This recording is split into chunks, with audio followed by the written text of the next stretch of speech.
Welcome back po mga kaboses sa aking channel. Ngayon po ang gagawin po natin ay dadagdag po tayo ng taniman ng palay para sa susunod na crafting. Medyo malaki na po yung palayan natin. Bago pang lahat, huwag niyo kalimutan mag-subscribe. Pindutin na rin yung notification bell para update kayo sa susunod ng mga video. Kaya po mga kaboses, samahan niyo ako. Nakakaisang kahon pa lang po kami sa ginagawa namin palayan. Hindi malawak po ito kasi hanggang taas. Doon sa pinakataas. Medyo mas mabilis dahil may gamit kaming bako.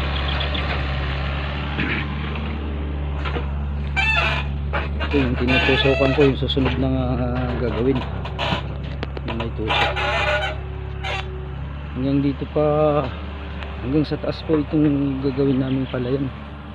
Bali parang hagdan-hagdan po siya kasi medyo pa taas yung lupa. Yung una po namin ginawa ito, pinatay po muna yan namin yung mga damo kasi madamo po itong lugar na to. Hanggang dito po. Pag nabuo lahat to, mas malaki pa to sa dati namin palayan.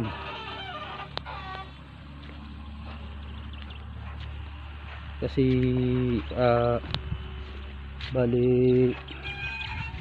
magiging mahigit isang hektarya na po yung palayan. Ito po lahat. Yung dun sa baba, yung pinakababa, yun po yung dati namin palayan, yung una namin ginawa.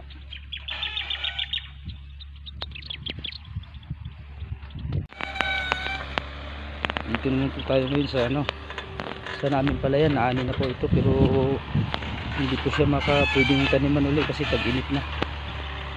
Ngayon ang ginagawa namin, pakwan po ang tatanim namin.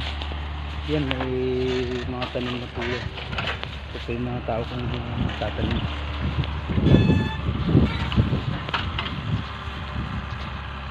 Sana gumanda yung tubo ng pakwan.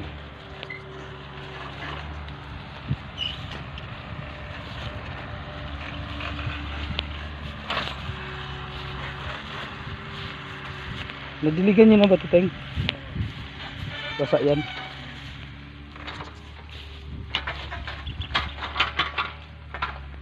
Ano yan, 2,000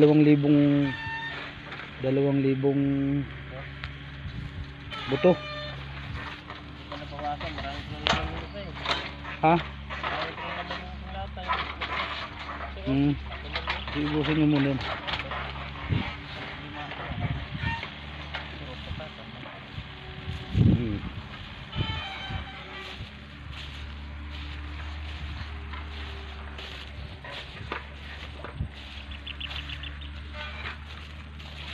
Dito hanggang dito pa po sa hanggang baba.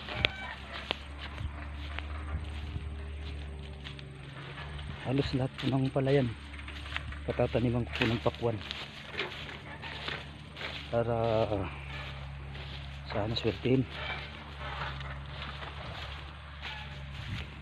Nagpahukay po ako ng balon para po sa pangdilig na ko. Maraming tubig pa kahit init.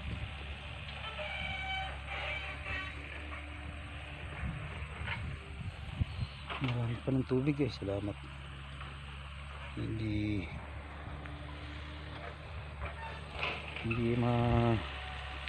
uubusan tayo sa pangdilig. Marami pong tubig. May isda pa.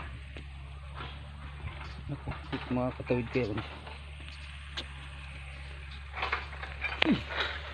Madamo po mga kaboses. Dito po naman may tanim na po kaming may nauna na po kaming tanim. Aming kalabasa, mahaba na. Malalaki na rin. Marami po yan kasi 100 puno po yung aming itinanim. malalaki na. Kailangan na yata mag-spray.